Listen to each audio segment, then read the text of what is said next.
বেদ কিয় প্ৰভু ভগৱন্ত বিষ্ণুৰ নাসাৰন্ধৰ পৰা সৃষ্টি হ'ব লগা হ'ল? জীৱৰ মায়াক বিনাশ কৰি চৈতন্য প্ৰদান কৰিবৰ বাবে বেদসমূহৰ জন্ম হ'ল। প্ৰকৃততে অজ্ঞান আন্ধাৰকে মায়া বুলি কয়। মায়াই হ'ল সৃষ্টিকৰ্তাৰ প্ৰথম সৃষ্টি। সকলো ইন্দ্ৰিয়ৰ ভিতৰত এতিয়া আমাৰ মনটো শ্ৰেষ্ঠ, মনতকৈ আকৌ বুদ্ধি শ্ৰেষ্ঠ, বুদ্ধিতকৈ মহত্ব শ্ৰেষ্ঠ, আৰু মায়া বুদ্ধিতকৈও শ্ৰেষ্ঠ। মায়াক আমাৰ জীৱনৰ ৰথৰ চকাৰ লগত তুলনা কৰিছে। সাংখ্য দৰ্শনৰ মতে মায়াৰ সহায়তেই বিশ্ব ব্ৰহ্মাণ্ডখন প্ৰৱৰ্তি আছে। শংকৰাচাৰ্যৰ মতে মায়াই সৃষ্টিৰ প্ৰথম সৃষ্টি। আমি সমস্তজন এতিয়া মায়াৰ বন্ধনত সোমাই আছো। বেদস্তুতিত গুৰুজনাই মায়াক এখন মহান সাগৰৰ লগত তুলনা কৰি দিছে। ও তোমাৰে খেমায়া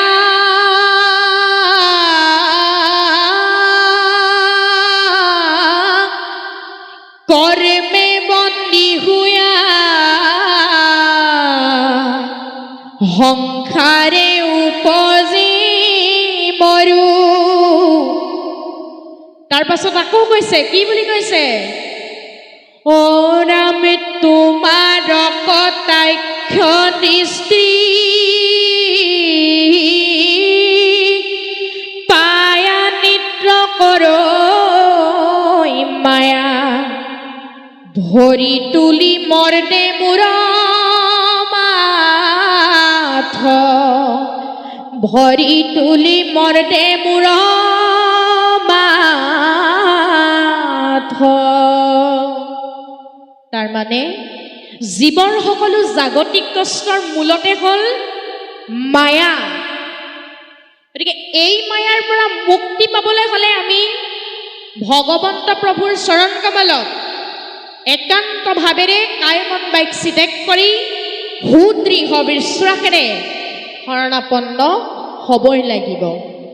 ইয়াৰ পাছত আমাক পদে কৈছে, হে নহুনি পৰীক্ষিত গুণিলা মনতে গুণময় বেদ ব্ৰহ্ম বখানে কি মতে নিগুণ ব্ৰহ্মতইটো নঘটয় বুলি ৰিখিতনি প্ৰতিপোষি লন্ত কৃতাঞ্জলি ৰিখিতনি প্ৰতিপোষি লন্ত কৃতাঞ্জলি। হেন শুনি পৰীক্ষিত গুণিলা মনতে গুণময় বেদ ব্ৰহ্ম বখানে কি মতে। এই কথা শুনি পৰীক্ষিতে শুকদেৱক সুধিছে যে গুণময় বেদ ব্ৰহ্মৰ জ্ঞানবিলাক কেনেকৈনো শুদ্ধ, নিগুণ ব্ৰহ্মতইনো নঘটয় বুলি ৰিখিত নিপতি পুচিলন্ত কৃতাঞ্জলি। নিগুণ ব্ৰহ্মত এইবিলাক নঘটে বুলি কৈ ৰজা পৰীক্ষিতে শুকদেৱক এই কথাটোৰ বিষয়ে বুজাই দিবলৈ আহ্বান জনাইছে। হেন শুক ব্ৰহ্মময় কহিও নিশ্চিত যিটো ব্ৰহ্ম বস্তু বুলি নপাৰি কল্পিত হতৰ যতমতিনি গুণৰ বাহিৰ কাৰ্যকাৰণ দুইটো পৰহণ্ডাস্থিৰ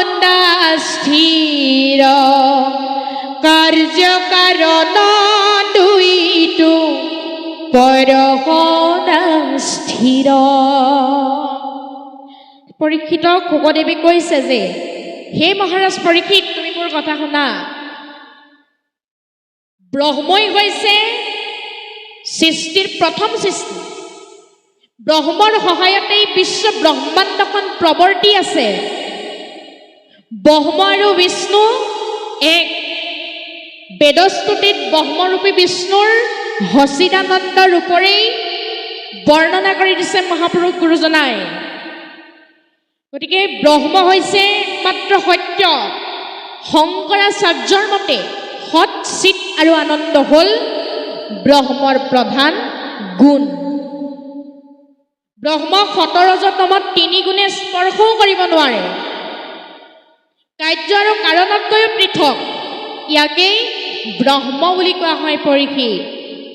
পৰীক্ষিতে শুকদেৱৰ এই কথা শুনি নিজৰ সংশয় দূৰ কৰিব পাৰিছে।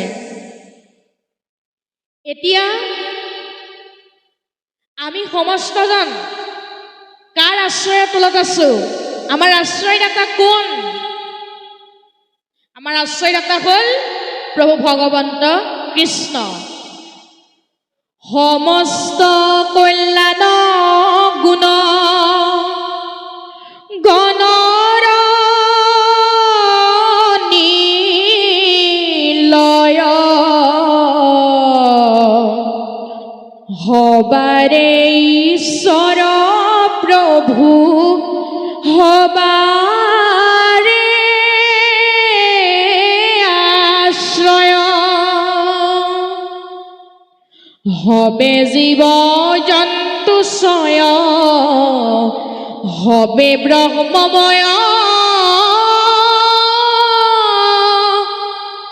ব্ৰহ্মক ভজিলে হবে ব্ৰহ্মক পায়। সমস্ত কল্যাণ গুণ গণৰ নিলয় হবাৰে ঈশ্বৰ প্ৰভু হবাৰে আশ্ৰয়। প্ৰভু ভগৱন্ত সমস্ত গুণ মনোহৰ আৰু সেইজনা প্ৰভু ভগৱন্তৰ হৈছে আমাৰ সমস্তজনৰ আশ্ৰয়দাতা। হবাৰে ঈশ্বৰ প্ৰভু হবাৰে আশ্ৰয়। আমাৰ আশ্ৰয়দাতা হ'ল প্ৰভু ভগৱন্ত কৃষ্ণ। হবে জীৱ জন্তুশ্ৰয় হবে ব্ৰহ্মময় ব্ৰহ্মক ভজিলে হবে ব্ৰহ্মক পায়। আমি যদি ব্ৰহ্মক ভজনা কৰোঁ তেতিয়া ব্ৰহ্মকেই পাই যাম। তাৰমানে কৃষ্ণক ভজনা কৰিলে আমি কৃষ্ণকেই পাই যাম।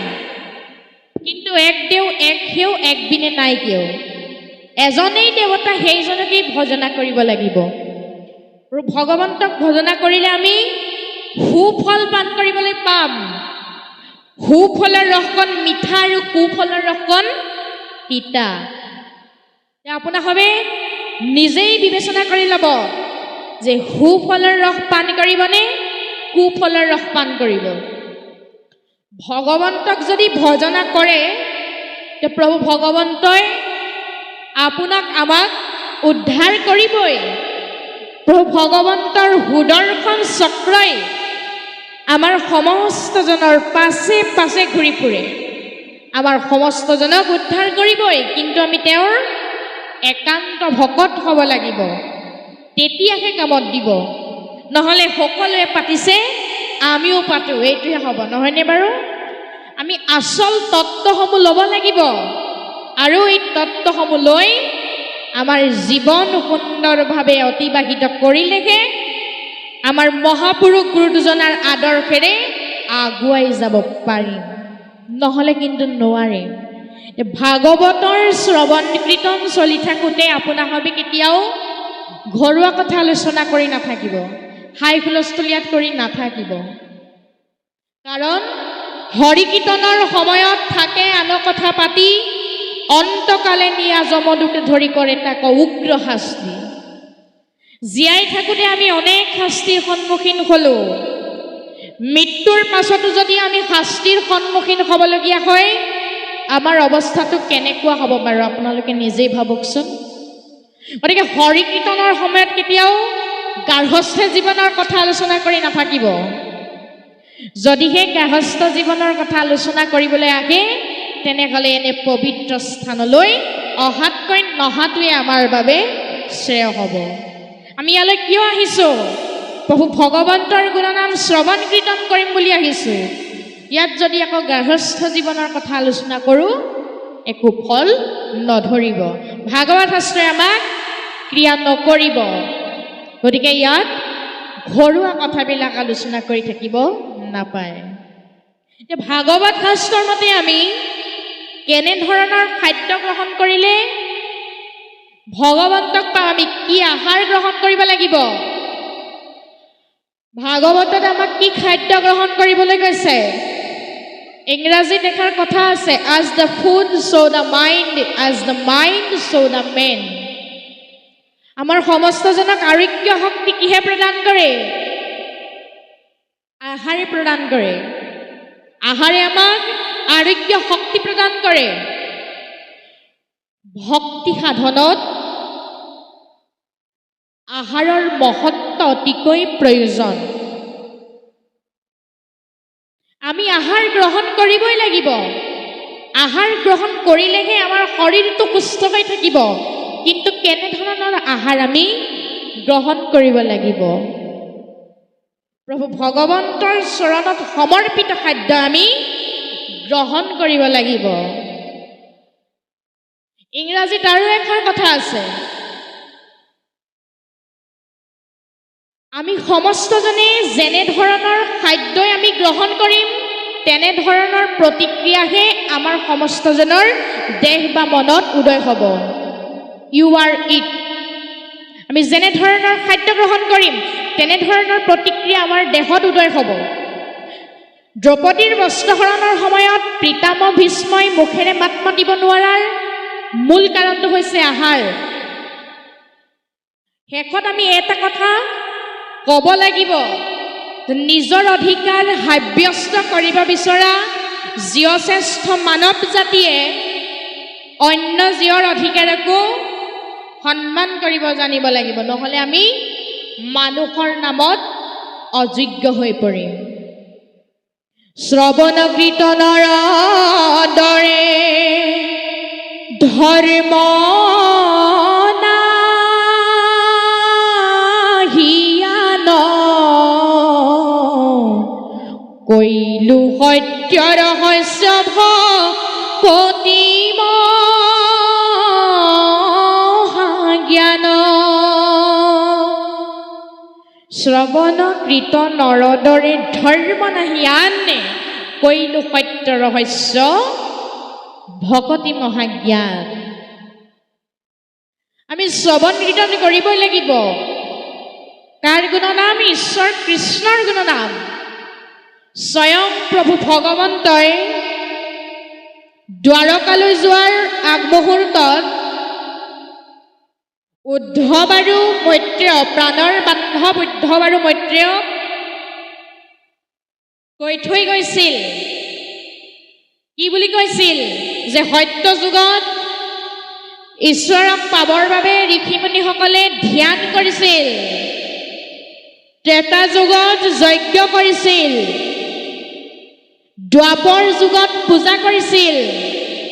কিন্তু এই তিনিও যুগতে বহুত কষ্ট, বহুত ধন সম্পত্তি খৰচ কৰাৰ পাছতহে ভগৱন্তক লগ পাইছিল। কিছুমানে লগ পোৱাও নাছিল। যজ্ঞৰ ধোঁৱাৰে কিছুমানৰ শৰীৰ চাপকৰণীয়া হৈ গৈছিল। কিন্তু কলিযুগত একেবাৰে সহজ কৰি দিলে। অল্পমতি জীৱাত্মাৰ বাবে সহজ কৰি দিলে। কেনেকৈ সহজ কৰিলে? কেৱল মাত্ৰ নাম ল'লে হৈ যাব। নাম ল'লে তেওঁক পাই যাব।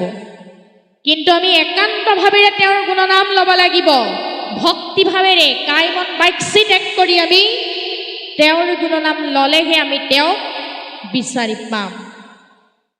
যেতিয়া ভগৱন্ত সন্তুষ্ট হ'ব তেতিয়া গাই গৰুৱে নিজৰ পোৱালিটোক পাছে পাছে ঘূৰি ৰক্ষণাবেক্ষণ দিয়াৰ দৰে আমাকো ৰক্ষণাবেক্ষণ দিব।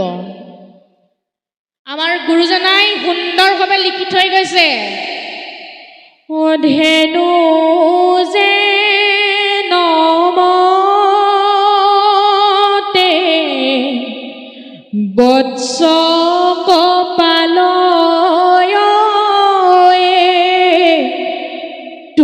তুমি হে হিমতে ভকত কপালাৰাম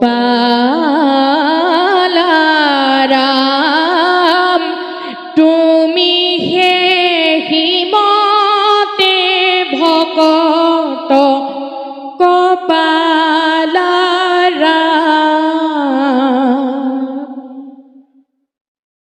ভগৱন্তয়ো আমাৰ পাছে পাছে ঘূৰি ফুৰিব আৰু আমাক সুদৰ্শন চক্ৰৰে ৰক্ষণাবেক্ষণ দি থাকিব।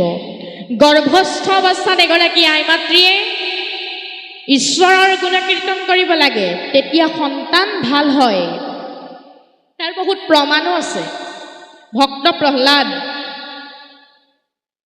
গৰ্ভত থাকোঁতে কয়াধুৱে দেৱাৰ্ষি নাৰদৰ মুখেৰে ঈশ্বৰৰ গুণকীৰ্তন শুনোতে শুনোতে শুনোতে গৰ্ভতে প্ৰহ্লাদে ভক্তিৰ তত্ত্ব লাভ কৰিলে। সেইবাবে প্ৰহ্লাদ জন্ম হৈ বিষ্ণুৰ পৰম ভক্ত হ'ল। অভিমন্যু আকৌ মাতৃৰ গৰ্ভত থাকোঁতে পিতৃ অৰ্জুনৰ মুখেৰে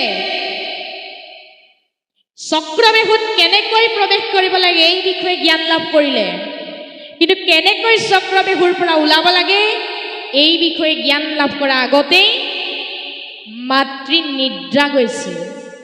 সেইবাবে অভিমন্যুৱে অকালতে চিৰমৃত্যু সাৱটি ল'বলগীয়া হ'ল। সেইকাৰণে কৈছোঁ, আমাৰ আইসকলে ইয়াত যিকে শুনে, যিখিনি কথাই শুনে মনোযোগেৰে শুনিব, কাৰণ মাতৃৰ আদৰ্শই সন্তানৰ আদৰ্শ। নুশুনে পৰম শাস্ত্ৰ গীতা ভাগৱত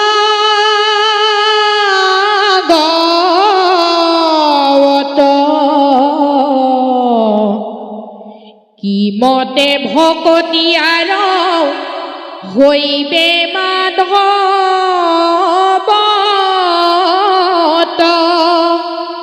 কিমতে ভকতি আৰ হৈবে মাধৱত।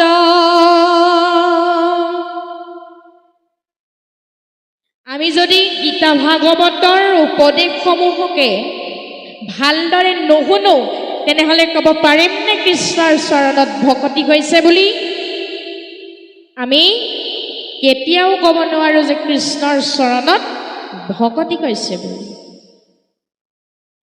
আমি গীতা শাস্ত্ৰৰ, ভাগৱত শাস্ত্ৰৰ উপদেশসমূহ মানি চলিবই লাগিব, তেতিয়াহে ভগৱন্ত কৃষ্ণৰ কৃপাদৃষ্টি আমাৰ সমস্তজনৰ ওপৰত পৰিব, আৰু তেতিয়াহে কিন্তু সন্তান ভাল হ'ব। সেইকাৰণে আমি আইসকলক উদ্দেশ্য কৰি কৈছোঁ, অ মন ভাই জানি ফুৰা হৰিৰ গুণ গায়। আইসকলৰ জীৱনটো অতিকৈ বৈচিত্ৰ্যময় জীৱন, অতিকৈ কৰ্মময় জীৱন। মাতৃবিহীনে পৃথিৱীখনেই অন্ধকাৰ। সেইবাবে প্ৰভু ভগৱন্ত কৃষ্ণই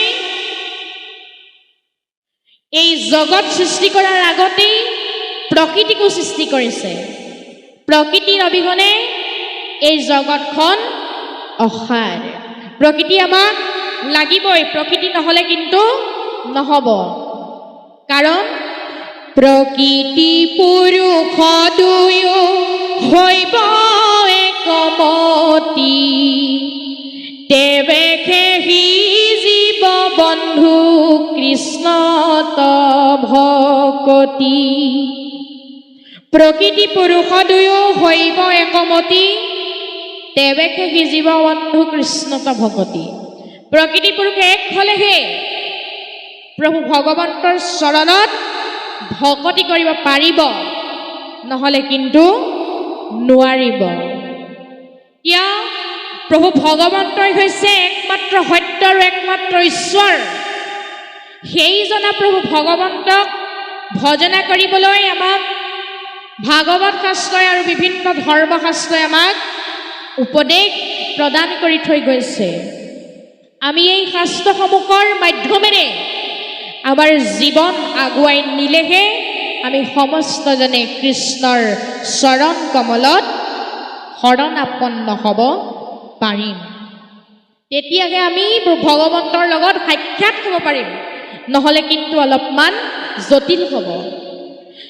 য'ত ধৰ্ম নাই তাত আনন্দ নাই, য'ত আনন্দ নাই তাত ভগৱন্ত নাই। ধৰ্ম নথকা সমাজখনত শৃংখলা নাথাকে। শৃংখলাবিহীন সমাজৰ আয়ুস কচুপাতৰ পানীৰ দৰে, কেতিয়া পৰি যাব কোনেও একো গমকেই নাপাব।